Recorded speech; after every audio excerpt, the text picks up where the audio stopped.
The the West Burlington Falcons are brought to you by Smithwood Auto of Fairfield, Iowa, Henshaw Trailers of Richland, Iowa, the Packwood Locker, and the Cedar Rapids Titans Arena football team will be on Round Guy Radio all season long, starting February 15th. We got Coach Marlow of the West Burlington Falcons, who have just been on a tear since Christmas. Welcome to the program, Coach. Yes, thanks for having me. Well, you get this big win last night. Why don't we? I'll start there. We'll do there and work our way backwards, because I know you've got had won several conference games since I talked to you last over the Christmas break. But let's get right into this game last night. Tell the listeners who you played last night and what the final score was, and then we'll get into talking about the game. Yeah, well, we hosted Mediapolis last night at West Burlington. Game in the conference that meant a lot. Mediapolis was sitting second in the conference, and we're sitting there at the 4 or 5 spot. So, midway of the pack, and they come into our place. We had a close game, just the second game of the year, just a 3-point game up there. And it went down to the wire last night to finish out 44-41 to get the win. Down, hit some big free throws down the stretch to make it a 3-point game. Boy, I tell you, all season long, I see close games go to the team that shoots those free throws, especially in that last minute or two of the game. The game last night, I was told you made a tremendous push in the fourth quarter to kind of erase a bit of a deficit and to get back on top. Then you had to hold off a little bit of a rush they had. Tell us a little bit about how that game, the ebb and flow of that game. They're in the first quarter. First quarter ended up 9-9. Halftime, it ended up 24-24. So we were all square through 16 minutes of play. They came out with energy and effort and, opened up a 15-0 run, called a quick timeout to slow their run, and it worked effectively. I got my guys fired up a little bit, got on some guys to start trying a little bit harder in some of the areas. And we got to focus on the small things to crawl out of this hole. And we did. We went to a 2-3 zone late in the third and finished out. We cut the deficit down to 9 to start the fourth. They outscored us 15-6 in the third quarter. And then in the fourth quarter, we stayed in the 2-3 zone, except for we ramped up the pressure, knowing where their guards are. It kind of extended our 2-3 zone. So it worked in our favor, as they did not knock down a 3-point shot and only scored 2 points there in the fourth. All right. Well, I'll tell you what, let's talk a little bit about the overall picture of the district and everything that you're in. It was getting to be a little, top heavy with Meepo and Notre Dame looked like they could finish first and second. But with this win here, that kind of knocks that asunder there. Now, I think you could get it. I think Holy Trinity could get it. I think Central League could get second place mathematically, but none of that would have been possible without this huge win by West Burlington last night. Tell us a little bit about maybe some of your scoring leaders and maybe some clutch shooters. Yeah. So we didn't, obviously just 44 points. So nobody that really stood out, scoring wise. Aiden Figueroa coming off of an injury, didn't score. What do you have? Let's see here. Aiden just scored 3 points, a 3-pointer there in the third quarter. That was it. Prior Bowen, junior guard for us, led the way with 15. And then Ari Jennings, a senior guard for us, had 9. And then Silas Lotzow with 11. So, these guys stepping up the last few games, they've done a tremendous job of sharing the rock. Nobody just taking over one guy. It's been a lot of guys, scoring that around that 10 to 14, 15-point range and really doing a great job at it. Well, you're playing a Mediapolis team that's known for scoring points. They got 1,000-point scorer Max Griffin over there. They got those Luke Nager kids. They got the Gatling gun over there. How was your defense able to kind of slow them down enough where you could win this kind of hard-fought, grinded-out, low-scoring game? It's how we practice. We practice really hard when it comes to our defensive side. I know that we can score the rock here and there. It's just how well we can sit down and play defense. And last night, our guys, gave it everything they had to sit down, locate shooters, close out, box out, and eliminate second chance points for them. Yeah, well, what about who had a good game for Meepo last night against you? They had a pretty even scoring. Will Lutnager had 11, Max Griffin had 10, and then William Worrell had 7. So, pretty even scoring. Just 2 made threes last night, one from Griffin and one from Will. I'm not sure on their percentage from 3, but, we held them to a pretty low percentage and just an off night shooting for a team that shoots the ball really, really well.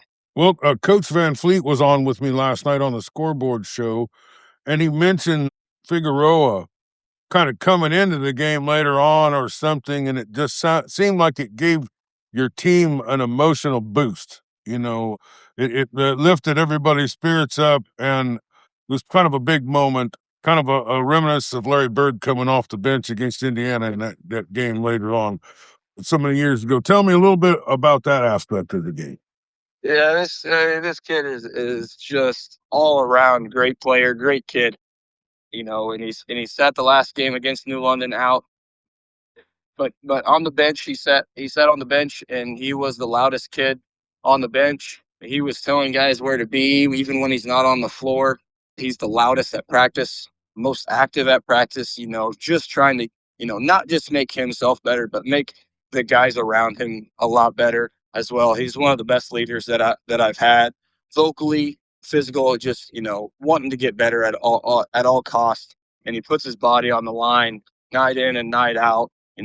Even just coming off injury last night, had a couple loose balls, 50-50 balls. He's getting on the floor, diving on the floor, just putting his body on the line. He does a heck of a job, and I couldn't be any more proud of him. He just smiles all the time. That's what I think. Every time I see him, he's beaming this big smile all over the place.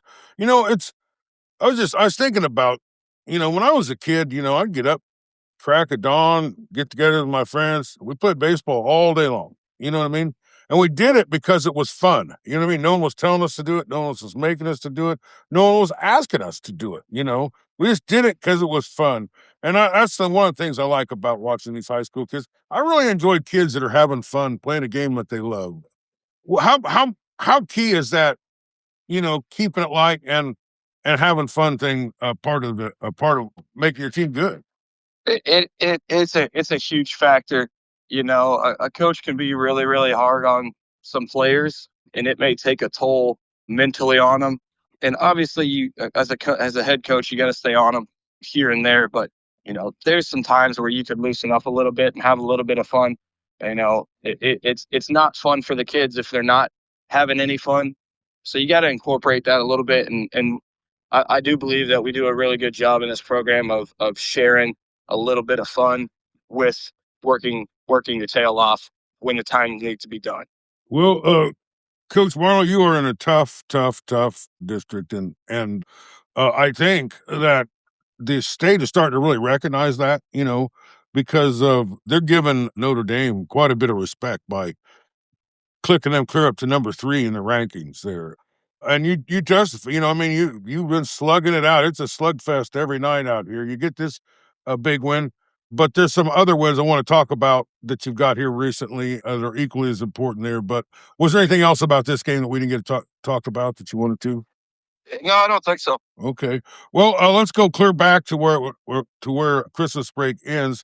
I think you've played 5 games and you've won 4 of them, if I'm not incorrect about that, am I? Yeah, we're 4-1 out of the break. We started off with Van Buren on the 2nd. Took care of business there with a 39-81 win. We traveled to Wapello, the 58-43 win. We hosted Burlington Notre Dame. They came over, and they, this is another team that we talked about is just, extremely well with the Stevens kid. They've got a lot of guys that around him that play their role and know their role and do a dang good job. And Coach Keys has done a phenomenal job with those guys. And they took care of business. We did end up following that game 79-46. Took care of New London at home last Friday, 62-39. And then that led to last night getting the win 44-41 over Mediapolis. So 4-1 in the last 5. So, and they're all conference games. Yep. Yep. Yeah. So what is your record in the conference now? We are 6-4 in conference play.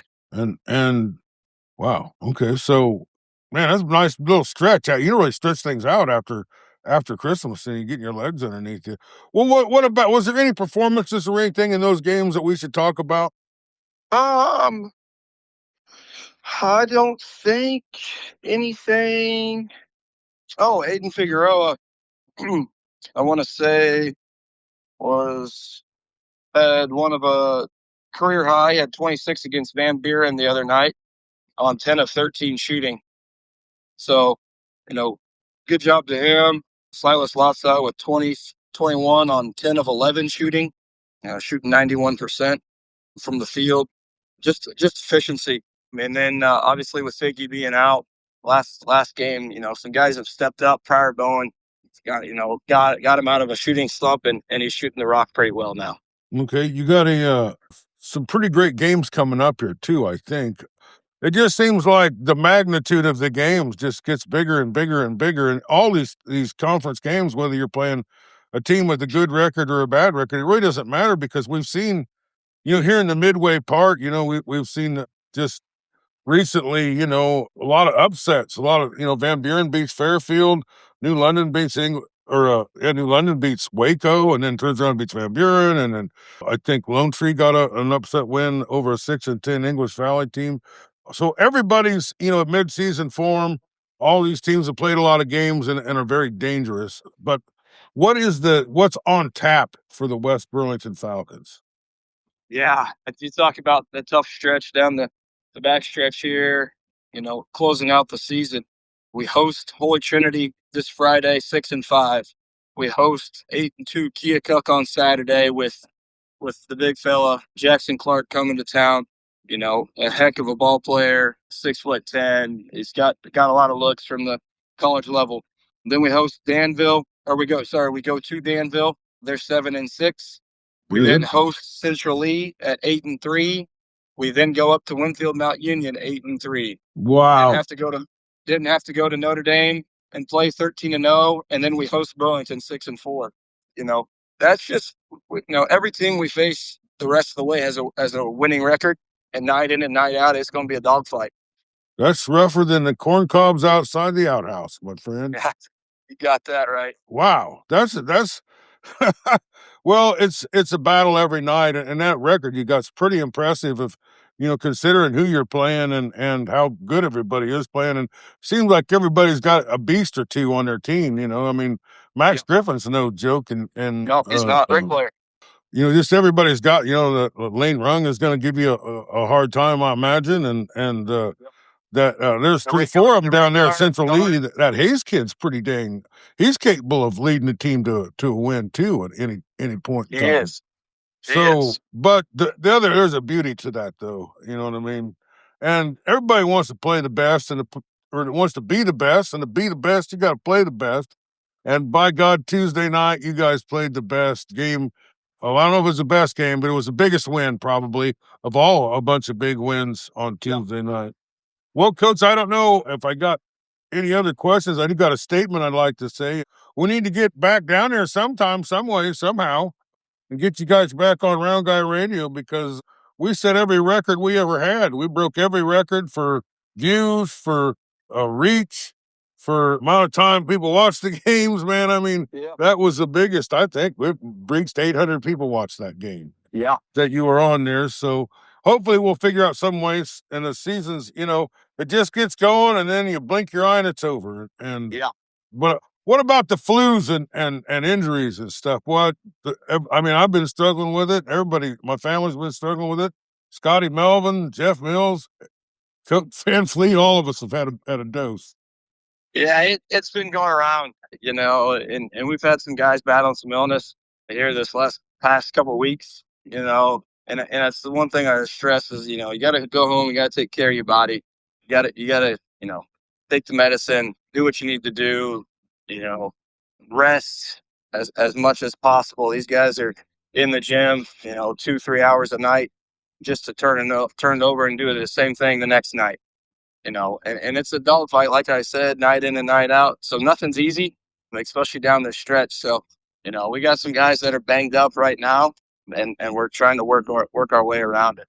When is Figueroa going to be back into his healthy bouncing self? So he's back. He played last night. He's on limited minutes per doctor notes.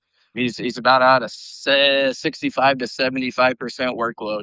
So he's not 100% yet. It's just a day-to-day thing, trying to figure out. It's a lower leg injury, and we're gonna try to work a way around it as best as possible. Well, all right. Well, thanks for taking your time and being with us. Good luck the rest of the way, and congratulations on making some noise here in the Super Conference South last night. Yeah, thank you very much.